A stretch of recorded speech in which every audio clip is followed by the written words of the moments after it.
The leadership team at Dwell Church. Really excited you could come here for story night. And I'm wondering, Lisa, can we get? Oh, look, the music just turned off. She's like mind meld. So I want to first just say that for story night, we want to start by just reminding everyone to hold closely the stories and the people who are being devastated by the fires down in LA. Matt at the end will help us kind of synthesize and wrap up the stories from tonight and can also share a little bit about some of the conversations he's been having with people down there and how we can, as a church, be involved and helpful. But for now, we are going to launch off our story night. So first, a little context. Our story nights are modeled after something called The Hearth, which is a model by Mark Yaconelli based on a book he wrote called Between the Listening and the Telling, How Stories Can Save Us. And it's a model of community storytelling that emphasizes the power of the interaction between brave storytelling and deep listening. And so that's what we're doing tonight. It's also based on this model that it matters who tells the story, and sometimes you might feel like your perspectives, your views are not represented in the dominant stories that are being told. And at Dwell Church, we believe that our church is the stories of our community. And so we've made a rhythm of about once a quarter, instead of having our usual service, doing these storytelling nights. And for many people we hear, this is actually their favorite of all the things that we do. So you guys are here on a perfect day. Let's see, the last thing is your instructions. We do have 4 brave storytellers today that I'm really excited for you to listen to. But those of you in the audience are not passive listeners. There is a job for you too. So we've got our brave storytellers. You guys are our deep listeners. This is not a show. You're not an audience. And you're not going to hear stories that are all tied up neatly with a bow. And so your job is to sit and listen deeply and think about how you might be asked to grow and to have deep empathy for others and what might be in it for you. So that's your job. Here's how it'll go. 4 storytellers over about 40 minutes. I will introduce each one, and then you'll be gifted with their story. And then at the end, if you have water or tea or just a virtual beverage, we will lift our beverages in a toast to something that felt important to the storyteller, just as a way for us to remember what was important that anchored their story. The theme for tonight is basically the theme, I knew the moment, ... And so it's really about a moment of transformation in their lives. Okay, with that, we're going to start with somebody near and dear to my heart. His name is Ryan Nichols. Yes, relation. And I asked Ryan how he would describe what he does, not his job title, but kind of what energizes him. He says, I help companies connect their customers with AI. So if you're interested in AI, talk to him later. The most recent song he listened to, which was playing in the car on our way here, is The Times They Are A-Changin' by Bob Dylan. Research and prep for the fact that we're going to go watch the Bob Dylan movie with Timothée Chalamet. Number 3, I asked him why he raised his hand for this opportunity, and he said to help people find God in unexpected places. So with that, I'm going to invite Ryan up.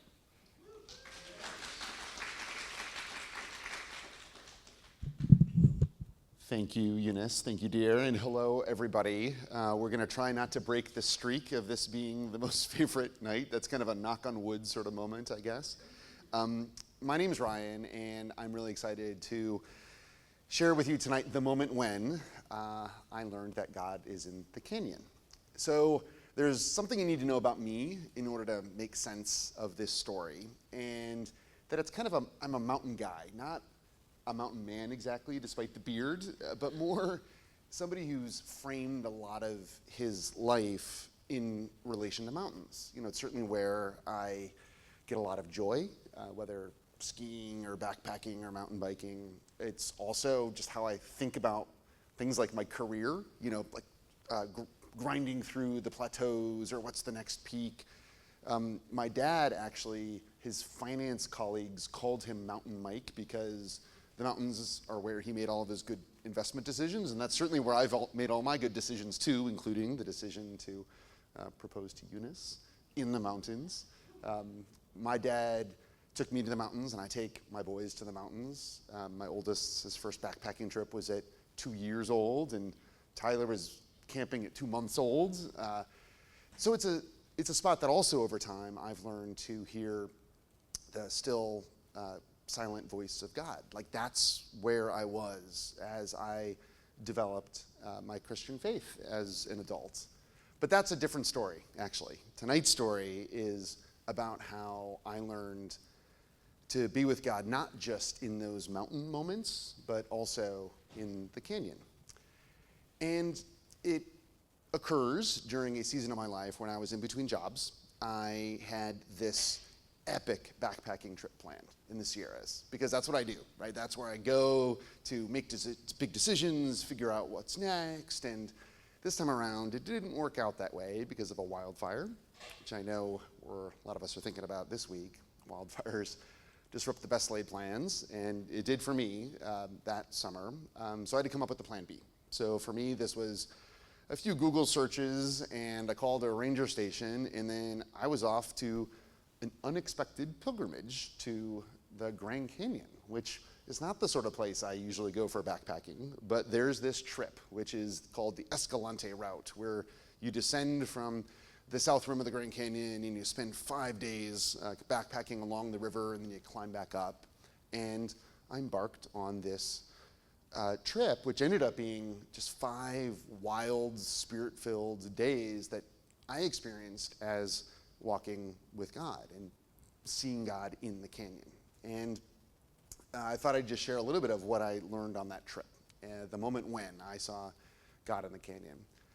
And it started with the realization that I've always thought of him as kind of a mountaintop God, but God's a lot like a canyon too. For those who have been to the Grand Canyon, I mean, boy, it is impossible to comprehend the Grand Canyon. I mean, the vastness of it, the grandeur of it. From the top, you can sometimes barely even see the river that like grew the whole thing. And that's true from the bottom too. You get down there, and then you can't even see the rim, right? It's just too vast to really understand all at once.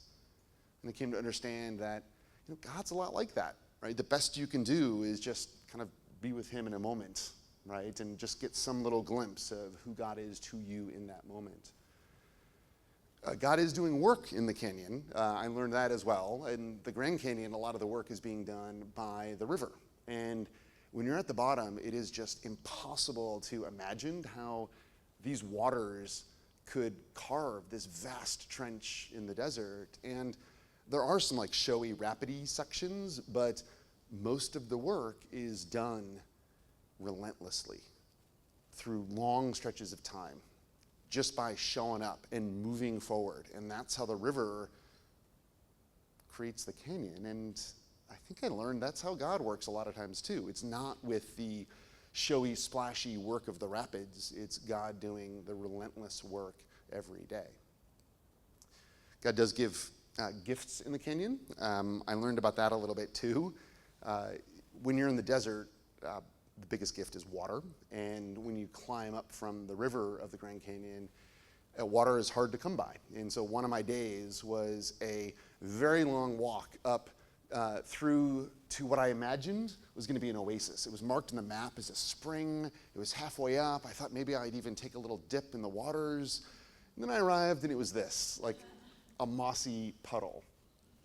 And then I dipped my filter in, and I filled up my water bottle, and it quenched my thirst.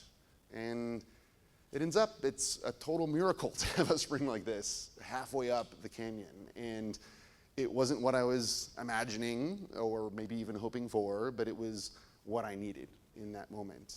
And I think I learned a little something about, God's gifts being like that too. Not always what we imagine, but oftentimes kind of what we need right in the moment. The final thing I learned was that God brings us out of the canyons, right? We have our time in canyons, and then we have times when we climb up. And I remember the last sunrise of my time in the canyon.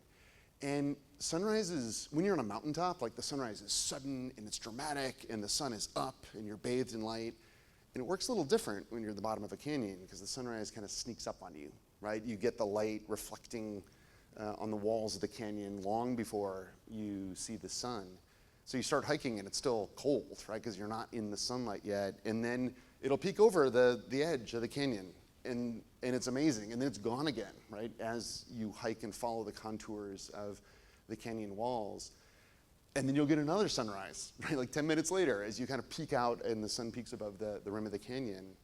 And it felt like God again, right? We have a God of second chances, right? There's never just one sunrise. And as long as you keep on moving forward, which I did, up this big hill, and inevitably you're at the rim, you're out of the canyon. And for me, after 5 days of this like wild solitude time with God, it was actually a little tough coming back to the rim. Like, it's the Grand Canyon, there was a tour bus there, and this open heart that I'd been cultivating over the last 5 days, I start to feel the close a little bit, right? With a little bit of judgment, every selfie stick. Yeah. And this is, me at the rim, right? With everyone taking pictures behind me. And yet this is where, God leads us, right? Out of canyons and back into, the messy life that we live, right? With his people, with our neighbors. And that's where we return after our time in the canyon. So I had these amazing 5 days, and I learned a lot. And it's so hard to remember these things about God in the canyon.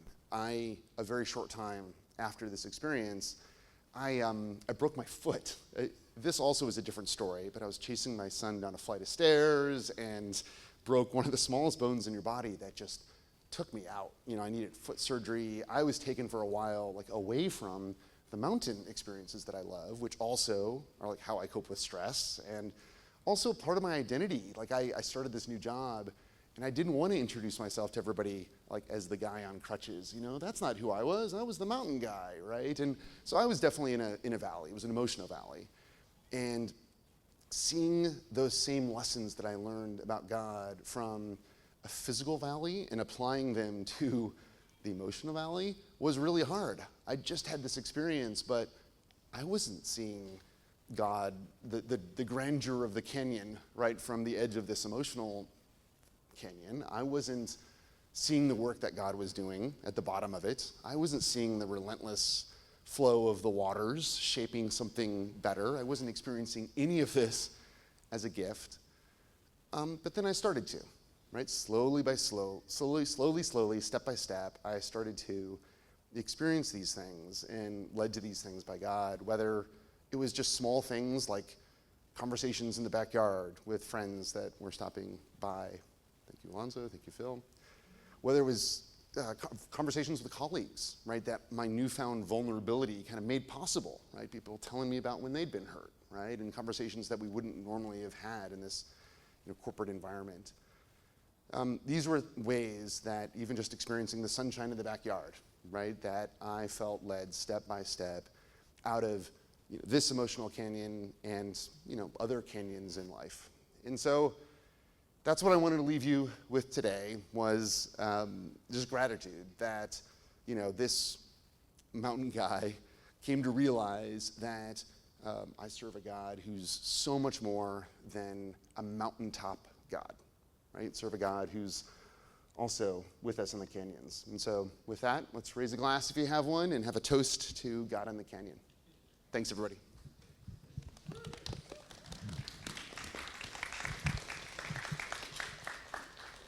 Thank you, Ryan. I think I could probably do this myself, actually. Well, look at that. I am not the completely non-tech person in our family, apparently. All right, I'm excited for our next storyteller. Ginny Scarda is going to tell us about a transformative moment. And when I asked Ginny where she calls home, she said the Bay is now home.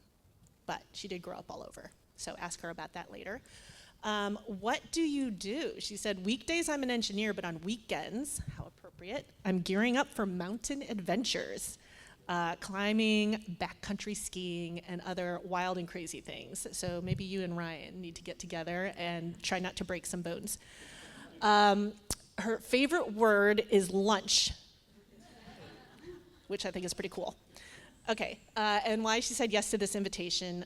She said that Matt had asked her for some time, and she had started to have some realizations about some things that she's been working on and forgetting and being reminded of, and that actually taking the time to compile things into a story would be a good way to solidify the lessons that she feels like she's needed to learn. So, Ginny, I leave the floor to you.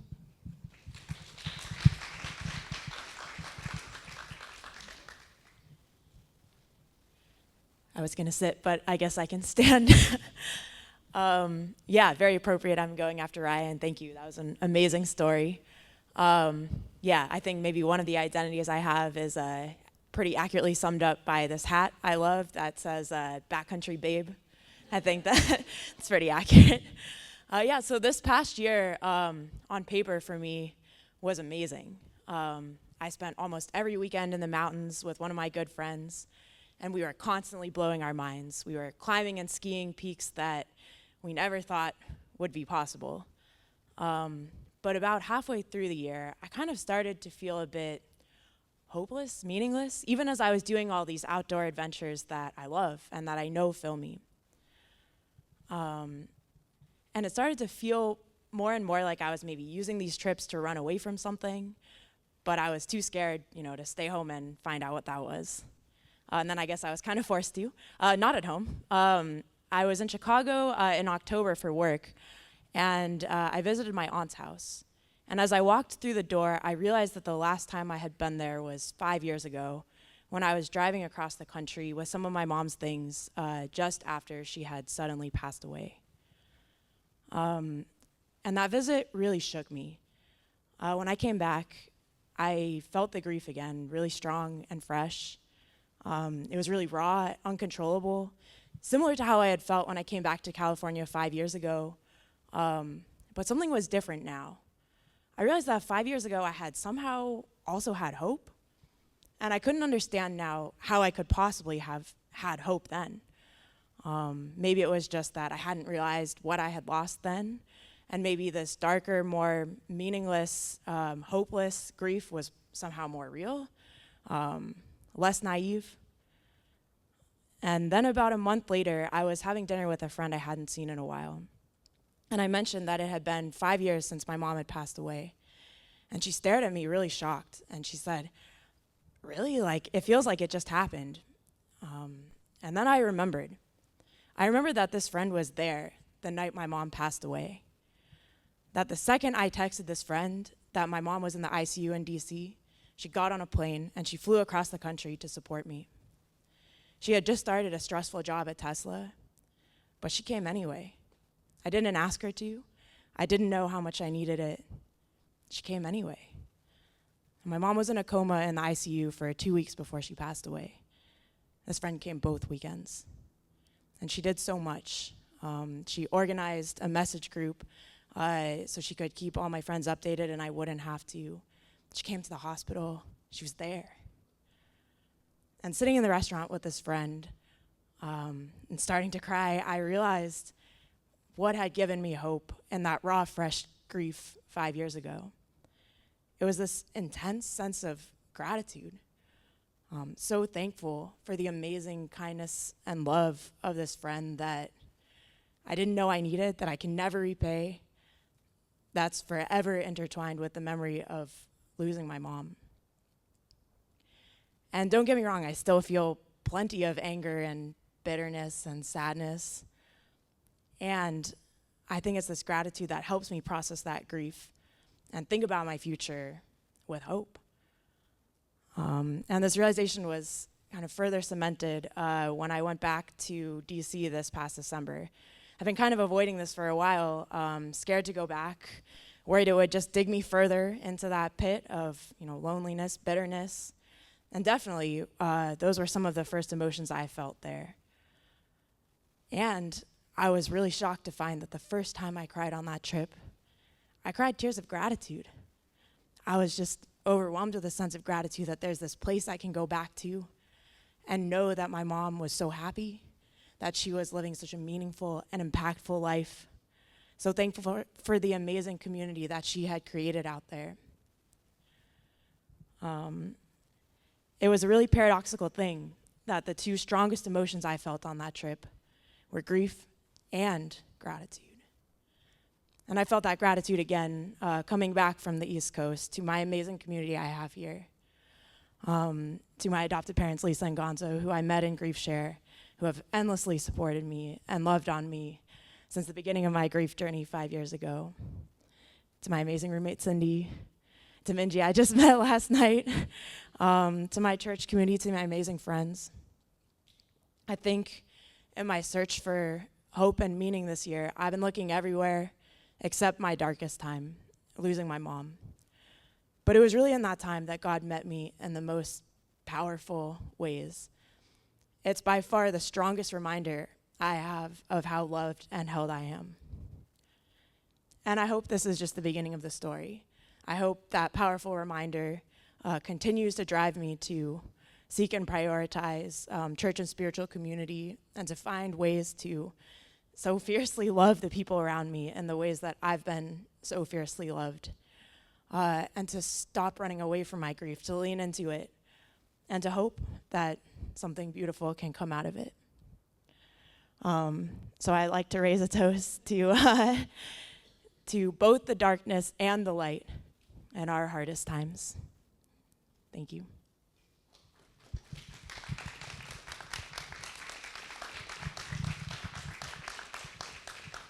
Thank you, Ginny. What a powerful and important story and message. Thanks for agreeing to do that. Okay, let's take a collective breath, and we're going to welcome up our third storyteller, Maxwell Kwan.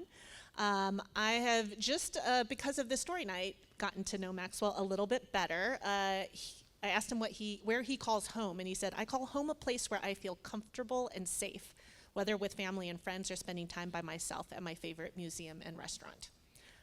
Favorite museum, by the way, for him is the Met, and the restaurant is Restoration Hardware in Palo Alto. Okay, what do you do? He's a student at Berkeley, and he says he likes to do everything, proven by the fact that he's changed majors 5 times, and he's worked in a startup, architecture, politics, and other things. So once again, follow up with him about those things. His favorite word is sonder. How many people here know what sonder means? No. I was like, saunter? He's like, no, sonder. Okay, sonder apparently means it's the idea of how everyone's life is as complicated as yours. So, learn something new. Okay, and the reason that Maxwell said yes to this invitation is that one of his driving values that he learned in high school is to feel comfortable being uncomfortable and to say yes to everything. I have high school children, and I'm not sure that they would articulate anything quite that way. So you are in for a special treat to hear Maxwell tell his story of transformation. Thank you, Eunice.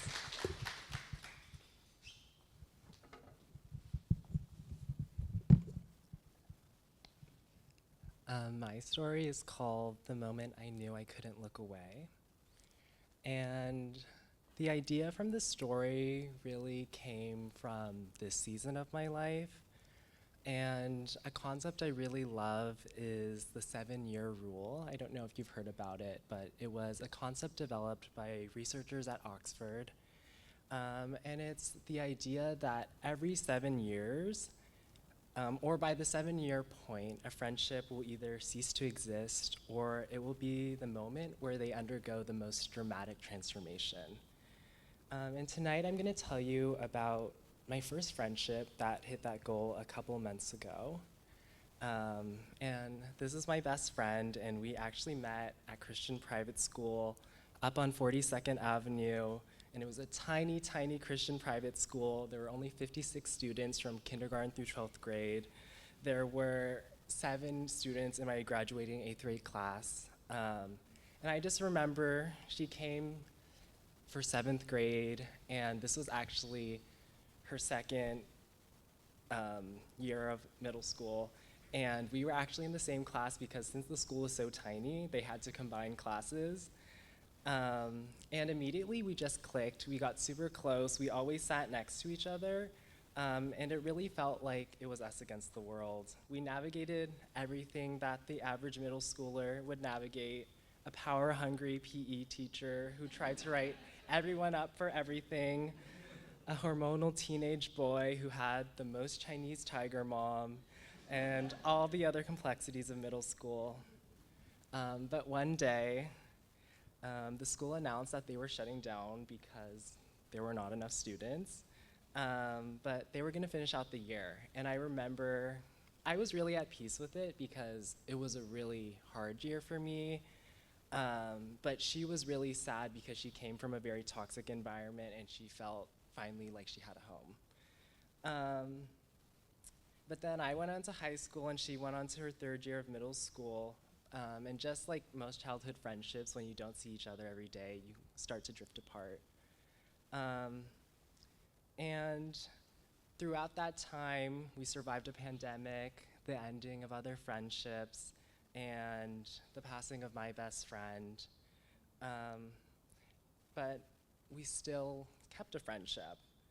And there were other times that our friendship was tested, like the time I was really scared to come out to her because she was the most religious friend that I had, and her family was very conservative. But she was like, okay, yeah, it's really obvious. But, okay, laughing a little too hard. But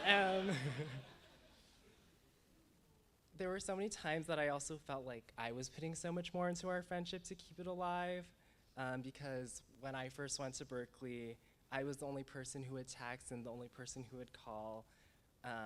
And when it was time for us to call, she would say that she was busy, so I'd let her reschedule, and then she would miss that date again. And I just felt like she wasn't putting as much into our relationship to keep it alive. So I finally had a breaking point during my second year of college, and I told her, like, I just need more from you. And she really saw where I was coming from, so she put the effort in. And this past summer, we had the best summer. It was really the closest that we've ever been. We saw each other almost every day. We had sleepovers every week. Our favorite sweet treat was going to Stellato for gelato multiple times a week. And we'd go to drives on the beach, have debrief sessions at the hot tub, and we spent the 4th of July together on a boat, watching the fireworks over the San Francisco Bay. It was just the best summer. And we spent so much time together in each other's homes that we got used to each other's families, and she started meeting my college friends and getting close with them too. And this summer, we each went to New York separately, so when I had a chance to go in mid-November, I asked her if she wanted to come, and she said, of course, and she was really excited, even more excited than me, so we booked the flights and the hotel, and she started planning outfits. And during that time, I was incredibly busy. I was phasing out my term serving on our town sustainability committee. We were in the process of submitting our climate action plan to the state. Then I went straight into election mode, working on the Harris campaign and supporting a friend's run for city council. And I was still managing my normal course load as a junior, majoring in poli-sci. And while I was thinking back to this time, I remembered I was also fostering a mama dog and her 4 puppies. So as the election came up, I was really stressed. I knew it was on the line, and for the second time, I decided to work the polls, but this would be the first time that I could actually vote. And on my first day working at the poll center, I was checking Facebook, and the first post was from Matt. And he posted something along the lines, for those of you who are voting for Trump, and then in parentheses, I still love you. Why are you doing so if his cabinet is not supporting him this time around? And one of the responses was from my best friend's mom, and she said, I believe that his policies align with God. And those 8 words really shattered me. I had known that they voted for him in 2016 and 2020, but I thought it was incredibly different this time around. And I was spending so much time with their family that I thought there's no way that he could vote for him. I couldn't imagine someone such close proximity to me doing that. And it was really something that I realized I was trying to ignore as a possibility, but that was the moment I knew I couldn't look away. So after working the polls that day, I went on a run because it's my favorite coping mechanism, And over the 5-mile run, I came to the conclusion that I don't feel comfortable around her family anymore. As a queer person, as a person of color, as someone who fights for climate change, social justice, victims of abuse. But I knew that I wanted to maintain our friendship because in my core, I felt that she didn't share those views. But then election day came around and I worked the polls for 16 hours straight, and I was starting to develop a cold even though I never get sick. So then when I went home, I made tomato soup for dinner and turned on the news and checked the polls. And I saw that he was ahead, but I wasn't worried because I knew that it would be close and I had faith that she would win. But then I started getting concerned calls from friends saying things like, we're about to have an orange as a president, or when are we booking our tickets out of here? And I told them not to worry. I told them that it was the red mirage. The red states are able to count their votes so quickly because no one really lives there. And it was gonna take days to count the votes. You did everything that you could do to this point. You did your part, stop checking the polls, enjoy life, get some sleep, because no matter who wins, there's gonna be chaos. This is the calm before the storm. But then the next morning I woke up knowing that something immediately was off. If alternate timelines existed like NASA thinks there might be, I felt like I had entered it.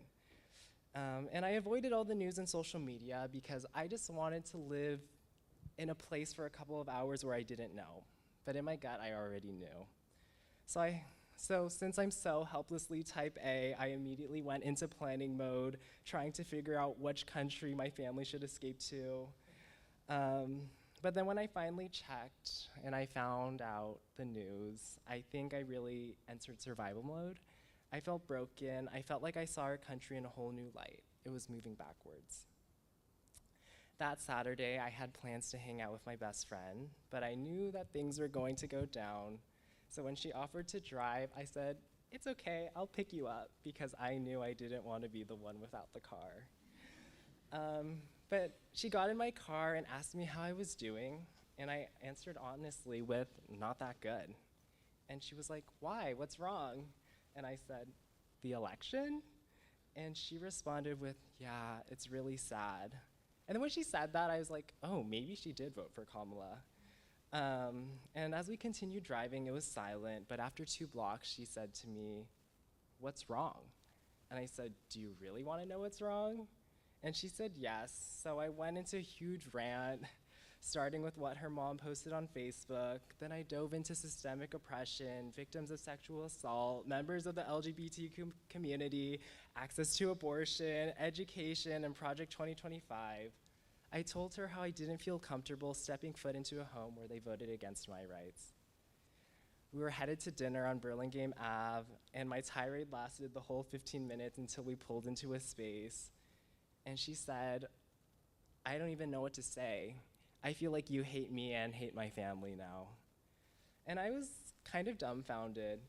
I replied with, I don't hate you, I love you, and I care about you. That's why I want to talk to you about this. And so then, so then she said, okay, the thing that I'm most worried about right now is what's gonna happen to New York. And I was shocked, and I said, wow, that really wasn't on my mind. And she replied with, I really need you to let me know what we're gonna do. So obviously, we decided to not go. And one thing that really stuck with me is she kept saying, I don't know, I don't know, I don't know, when I pointed out the flaws in her thinking. And I think that's such a dangerous precedent and idea to have, that you're kind of excused from things because you choose to not know and choose to ignore it. And eventually we kept going back and forth, and it wasn't really going anywhere. And she was crying at this point, and she said to me, like, we've been through so much. I can't believe this is what's ending our relationship. And I was shocked. I felt like that was the most tone-deaf thing that she said, because I was there through her ending 3 other friendships that ended for kind of dumb reasons. But I just felt really invalidated because I was confused that she was excusing and invalidating my rights and morals and just standing up for others as being a bad reason to end a friendship. But as she was crying, I felt really bad. And I would be lying if I didn't say that I wanted to take it all back and I wished that we could go back to the way it was, but I knew it would never be the same. And she told me that she would have her dad pick her up, but I was like, it's okay, like, I can drive you home. And I kept trying to ask to drive her home because it was getting dark, but we were in Burlingame. But the reason why I kept asking to drive her home is because I knew that she would say that I abandoned her there, because all of her other friendships that ended, she said that they abandoned them. But I didn't forcefully drive her home because that would be kidnapping. But before she left, I told her, I love you and I care about you so much, and I'll always be here if you need anything. But I need you to start questioning things, questioning everything. We're entering dark times, and I need you to be aware of what's happening. And I really don't think that any of that got to her. And after this event, I really struggled, and I asked myself if I did the right thing. I was asking my family if I did the right thing, my friends if I did the right thing, my therapist if I did the right thing. And I kept struggling with the idea that God calls us to love everyone, but how could we do that if we're trying to maintain a healthy distance from someone? Is it even possible? And I'm still really not sure, but it's still a question that I'm going to continue seeking the answer to. And a song that's really helped me through this season is a song by Gigi Perez, and she has a verse that says, "Love was the law, and religion was taught." And I really believe that the rise of Christian nationalism can be attributed to the church employing a fear-based theology and Trump perpetuating populist ideologies. And sometimes I question if I'm missing something. I question if I have the wrong views, if that behavior is what God is. But every time I go down that rabbit hole, I come up with the same answer, that following Jesus is truly about loving others, fighting against injustice, and uplifting others. I wonder if my proximity to whiteness, or specifically my former best friend's whiteness, allowed them to not put me in the same category of those that they are hurting. Or did they place excuses in their thinking, such as, he's a Christian but a Democrat, he's our friend but he's Chinese, he's our neighbor but he's gay. And I wake up every morning asking myself what I could be doing more because I don't feel like I do enough. But I can't be friends with someone who believes that there isn't work to be done, that not knowing excuses them from the atrocities occurring around the world and our own country. And not really caring who wins really highlights a whole nother level of privilege that I hope to never experience. It's not our lesson to learn, but it will continue to be the burden that we bear. And while I still grieve what I lost, I hold on to the hope that maybe one day she'll understand why I couldn't look away, and maybe one day they all will too. Thank you.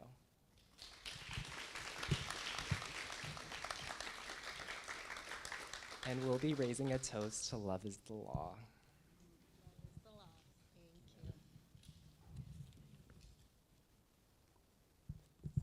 Thanks, Maxwell.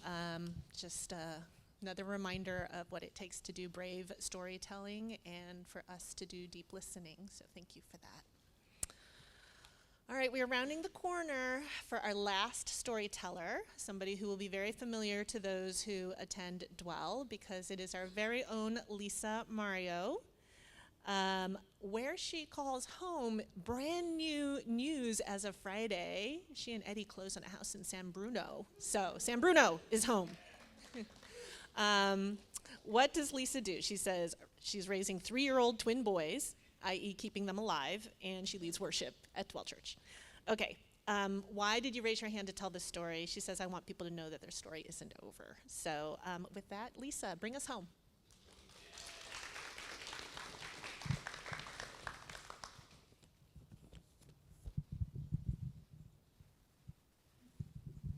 She also asked me in her little email, what's the last song you listened to? And I'm a little sad you didn't share that it is I'm Not That Girl from the Wicked soundtrack that I've been listening to on repeat, because that woman's voice is like changing my brain chemistry.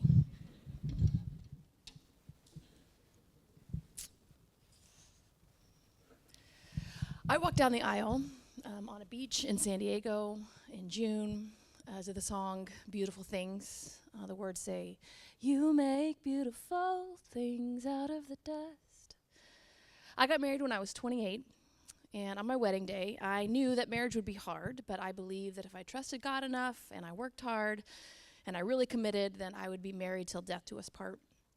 That's what I believe that people do, especially that's what I believe that good Christians do. I grew up in the church. My dad was a pastor, and my parents actually just this last weekend celebrated 44 years of marriage.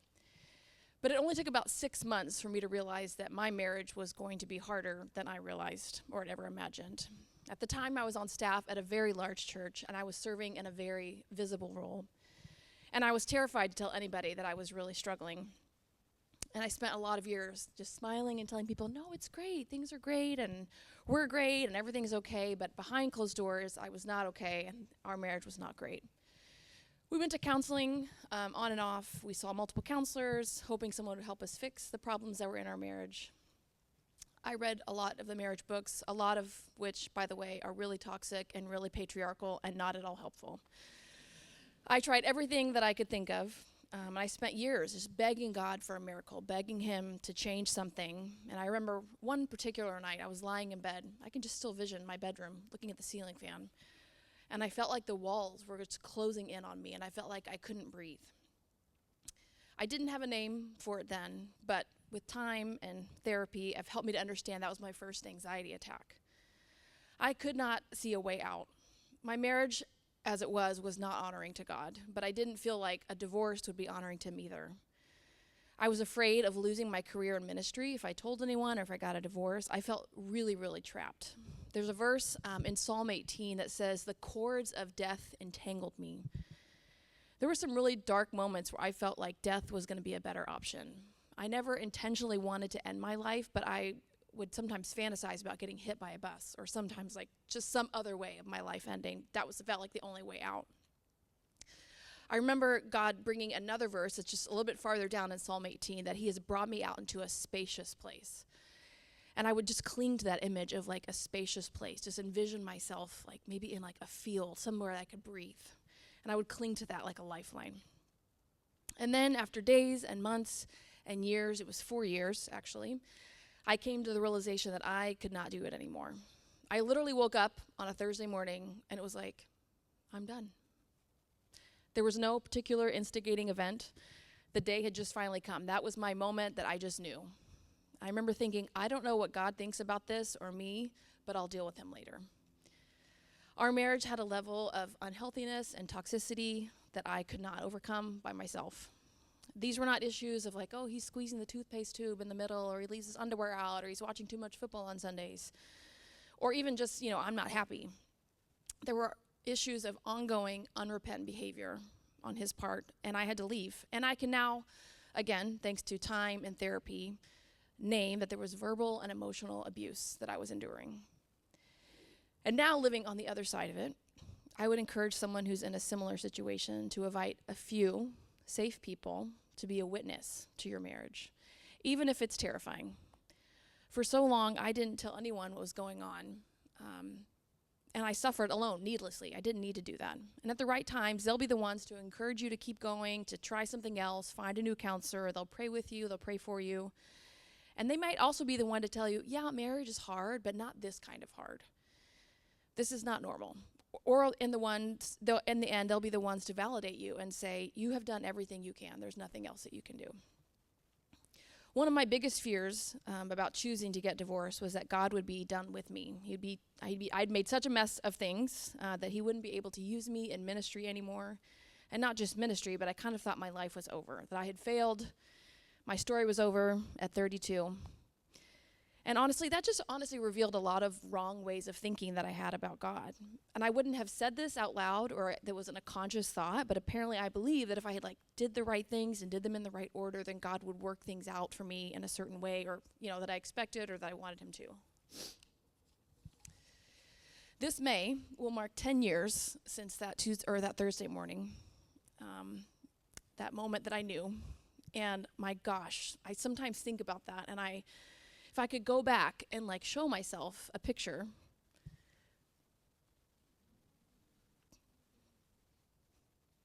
of what my life would look like now.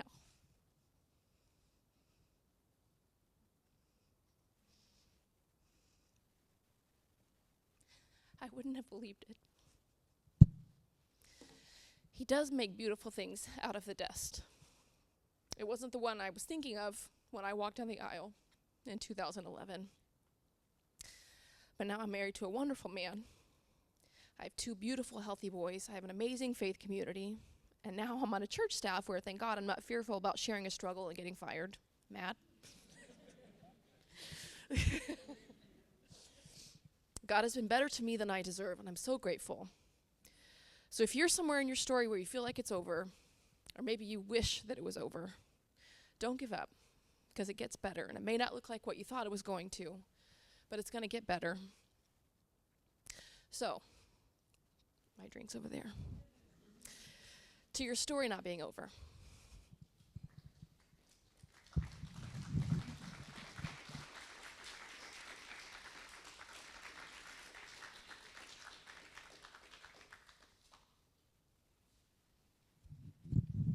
Thank you, Lisa. I don't want to underscore how hard it is for somebody on staff to tell a story like that. And you made me cry. Why? At the end.